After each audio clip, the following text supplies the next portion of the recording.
एक घमंडी हाथी और चींटी की कहानी। एक बार की बात है।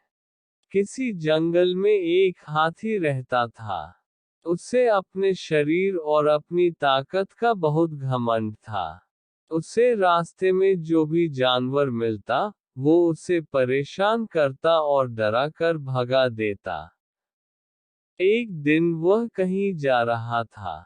रास्ते में उसने एक पेड़ पर एक तोते को बैठा देखा और उससे अपने सामने झुकने के लिए बोला।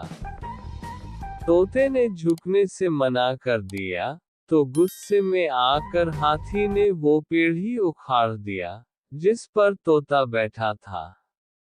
तोता उड़ गया और हाथी उसे देखकर हंसने लगा। फिर एक दिन हाथी नदी के किनारे पानी पीने के लिए गया। वहीं पर चींटियों का छोटा सा घर था।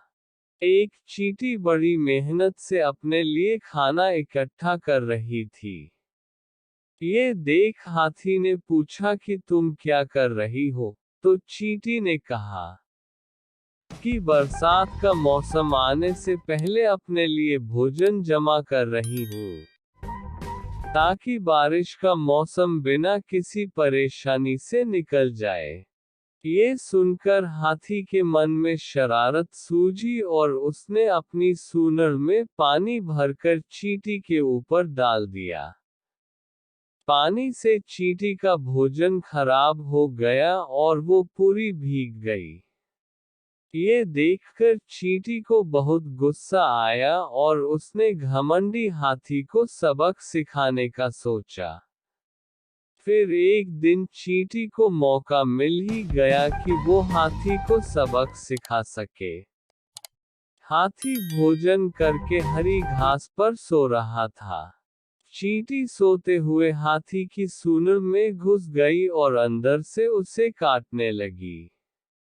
जैसे ही चींटी ने हाथी को काटा, हाथी दर्द के मारे जोर जोर से रोने लगा और मदद के लिए पुकारने लगा। चींटी ने हाथी के रोने की आवाज सुनी और सूंड से बाहर निकल आई। हाथी उसे देखकर डर गया और अपने किए की माफी मांगी। जब चींटी को महसूस हुआ कि हाथी को अपनी गलती का एहसास हो गया है, तो उसने हाथी को माफ कर दिया। हाथी अब बिल्कुल बदल गया और उसने वादा किया कि अब वो किसी को नहीं सताएगा और दूसरों की मदद करेगा। कहानी से सीख: हमें अपनी ताकत पर कभी घमंड नहीं करना चाहिए। अपनी ताकत के जोर पर दूसरों को परेशान करने की जगह उनकी मदद करनी चाहिए। तो ऐसी ही कहानी सुनने के लिए हमारे चैनल को सब्सक्राइब करें, लाइक करें और शेयर करें।